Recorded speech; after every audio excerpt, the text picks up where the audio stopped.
গোটেই বিশ্বৰ ভিতৰতে আটাইতকৈ জনপ্ৰিয় যদি আমি মেছেজিং এপৰ কথা ক'ব লাগে তেতিয়াহ'লে এক নম্বৰতে আহিব আমাৰ হোৱাটছএপ। গোটেই বিশ্বজুৰি প্ৰায় প্ৰত্যেকজন মানুহৰে এতিয়া স্মাৰ্টফোনৰ এটা বিশেষ অংশ হৈ পৰিছে এই হোৱাটছএপ এপটি। প্ৰত্যেকজন মানুহে বিভিন্ন কামৰ কাৰণে বিভিন্ন ধৰণে হোৱাটছএপ ব্যৱহাৰ কৰে। আজিৰ সময়ত হোৱাটছএপ বুলি ক'লে যিকোনো ফটোৱে হওক, যিকোনো ভিডিঅ' কাৰোবালৈ পঠাব লাগিলে বা যিকোনো ধৰণৰ মেছেজ কৰিব লাগিলে বিভিন্ন কামৰ কাৰণে আমি হোৱাটছএপ ব্যৱহাৰ কৰোঁ। আৰু যেতিয়াৰ পৰা এই হোৱাটছএপ এপটিক মেটাই লৈ ল'লে, মেটাৰ আণ্ডাৰত আনি ল'লে, তেতিয়াৰ পৰা এই হোৱাটছএপটি আৰু অলপ ভাল হৈ গ'ল। অৰ্থাৎ তেতিয়াৰ পৰা এই হোৱাটছএপ চলোৱাৰ মজাটো আৰু অলপ বাঢ়ি গ'ল, কিয়নো প্ৰায় প্ৰত্যেক সপ্তাহতে প্ৰত্যেক মাহতে হোৱাটছএপে নতুন নতুন কিছুমান এনেকুৱা ধুনীয়া আপডেটবিলাক লৈ আহি থাকে, যিবিলাকৰ ফলত ইউজাৰ এক্সপিৰিয়েঞ্চটো আৰু অলপ ভাল হৈ যায় বা ইউজাৰবিলাকে চলাই কিনে আৰু অলপ ভাল পায়। গতিকে আজিৰ ভিডিঅ'ত মই 2026 বা বৰ্তমান সময়ত হোৱাটছএপত আহিবলগীয়া নতুন নতুন আপডেটেই হওক বা ফিচাৰ্ছেই হওক বা বৰ্তমান সময়ত নতুনকৈ অহা কেইটামান ফিচাৰ্ছৰ কথা পাতিম, যিকেইটা আপুনি যদি পাইছে বা আপুনি পোৱাৰ পিছত আপোনাৰ হোৱাটছএপ চলোৱাৰ মজাটোৱে বেলেগ হৈ যাব। নমস্কাৰ, মই হৃদয় আৰু আপোনাক পুনৰবাৰ স্বাগতম জনাইছোঁ আউট অফ চিলেবাছৰ নতুন এটা ভিডিঅ'লৈ। এতিয়া প্ৰথমতে মই কেইটামান সৰু সৰু আপডেটৰ বিষয়ে ক'ম, যিকেইটা নেকি কিছুমানে পাইছে আৰু কিছুমানৰ তাত এতিয়ালৈকে অহা নাই, কিন্তু আহিব আগন্তুক দিনত। প্ৰথমটো আপডেট হৈছে আমাৰ লাইভ ফটো চেণ্ড কৰা বা মোশ্যন পিকচাৰ চেণ্ড বুলি ক'ব লাগিব। এতিয়াৰে পৰা আপোনালোকৰ হোৱাটছএপত যদি কিবা ফটো পঠাব লাগে তেতিয়াহ'লে ফটোটো পঠাব পাৰিবই। লগতে আমি যে মোবাইলত কিছুমান লাইভ ফটো ক্লিক কৰোঁ, আইফোনত যেনেকৈ লাইভ ফটো থাকে, বৰ্তমান সময়ত স্মাৰ্টফোনবিলাকতো এণ্ড্ৰইডতো আমাৰ লাইভ ফটো অপশ্যনটো আহি গৈছে। গতিকে এতিয়াৰে পৰা আপুনি যদি হোৱাটছএপত লাইভ ফটো চেণ্ড কৰিব লাগে তেতিয়াহ'লে যিজনে ৰিচিভ কৰিব, যালৈ পঠাব, তেওঁ সেই ফটোখন লাইভ ফটো হিচাপে ৰিচিভ কৰিব। ইয়াৰ আগলৈকে কিন্তু আমি হোৱাটছএপত লাইভ ফটো চেণ্ড কৰিলে সেই যালৈকে পঠাওঁ তেওঁ কিন্তু সেইখন লাইভ ফটো হিচাপে পোৱা নাছিল, কিন্তু এতিয়াৰ পৰা আপোনালোকৰ হোৱাটছএপত লাইভ ফটো চেণ্ড কৰিব পাৰিব। আৰু ইয়াৰ পিছত বিভিন্ন ধৰণৰ এনেকুৱা সৰু সৰু আপডেট আহিছে, যেনেধৰণে নতুন নতুন কিছুমান ষ্টিকাৰ এড কৰা হৈছে হোৱাটছএপত, বা এতিয়াৰে পৰা যিকেইটা টেব আছে হোৱাটছএপত,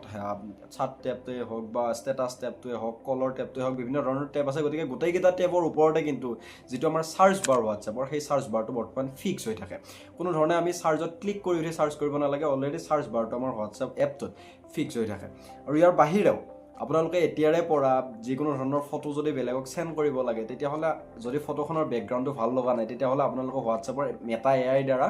আপোনালোকৰ হোৱাটছএপৰ ফটোখনৰ বেকগ্ৰাউণ্ডটো চেঞ্জ কৰিব পাৰে। বা কাৰোবাক যদি হোৱাটছএপত ডাইৰেক্ট ফটোখন তুলি কিনে চেণ্ড কৰিব লাগে, তেতিয়াও আপোনালোকে সেই ফটোখনত এআই বেকগ্ৰাউণ্ড ইউজ কৰি কিনে ফটোখনৰ বেকগ্ৰাউণ্ডটো চেঞ্জ কৰি কিনে সেই ফটোখন চেণ্ড কৰিব পাৰিব। গতিকে এনেকুৱা ধৰণৰ সৰু সৰু কিছুমান আপডেট আহিছে।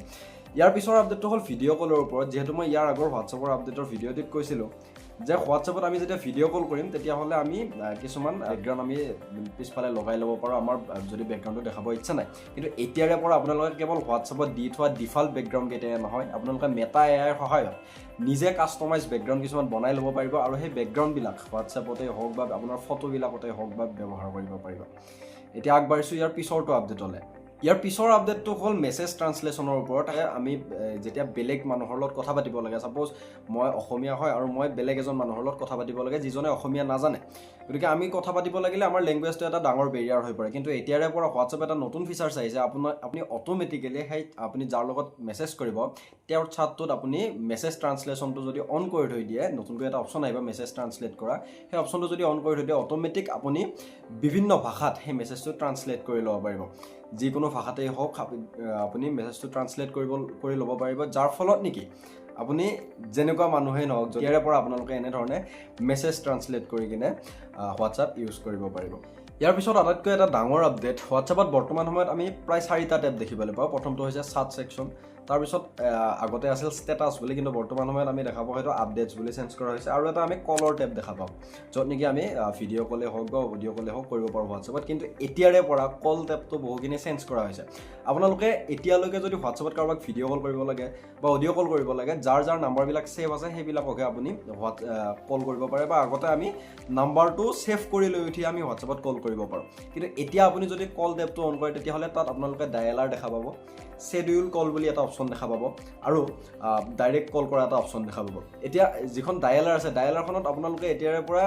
আমি নৰ্মেলি যেনেকৈ ফোন কৰোঁ মোবাইলত, যে নাম্বাৰ এটা ডায়েল কৰি কিনে ডায়েল কৰি দিওঁ, হোৱাটছএপতো আপুনি সেই ফিচাৰ্ছটো লাভ কৰিব পাৰিব। এতিয়া যিহেতু কল টেবৰ আপডেটটো ক'লোৱে, আৰু এটা মই কলৰ আপডেট কৰি দিওঁ। এতিয়াৰে পৰা আপোনালোকে হোৱাটছএপত ভিডিঅ' কলেই হওক বা অডিঅ' কলেই হওক আপুনি শ্বেডিউল কৰি থৈ দিব পাৰিব পিছলৈকে।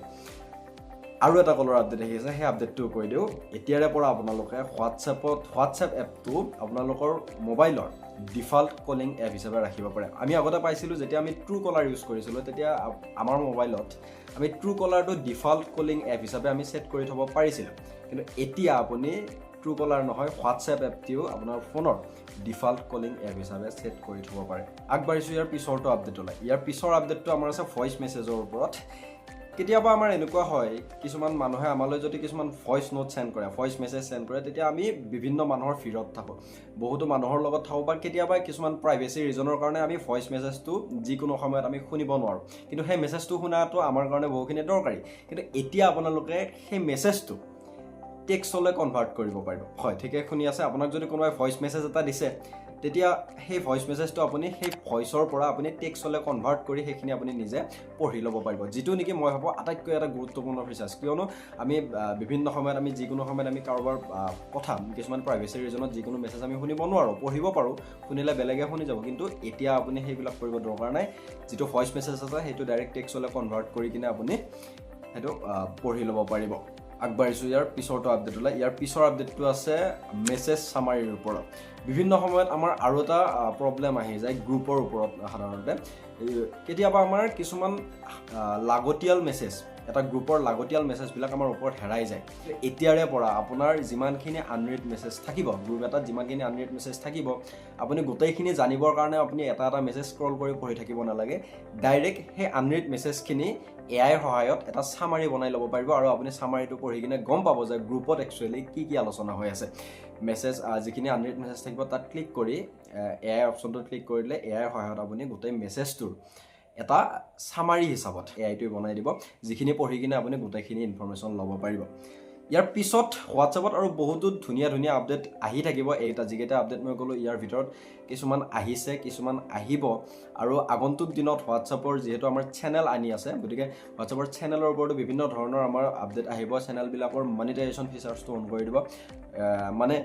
এতিয়াৰে পৰা হোৱাটছএপৰ চেনেল খুলিও বিভিন্নজনে এডৰ ৰেভিনিউ কামাব পাৰিব এডভাৰটাইজৰ সহায়ত পইচা উপাৰ্জন কৰিব পাৰিব আৰু বিভিন্ন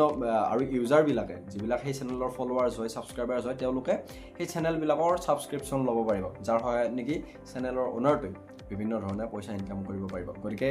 এই ভিডিঅ'টিৰ পৰা আপোনালোকে কি জানিব পাৰিলে হোৱাটছএপৰ এই নতুন ফিচাৰ্ছবিলাক আপোনাৰ কেনেকুৱা লাগিল আপোনাৰ এই ফিচাৰ্ছবিলাকৰ ওপৰত মন্তব্য কি হ'ব তলৰ কমেণ্ট বক্সটো আপোনালোকৰ কাৰণে খালী আছে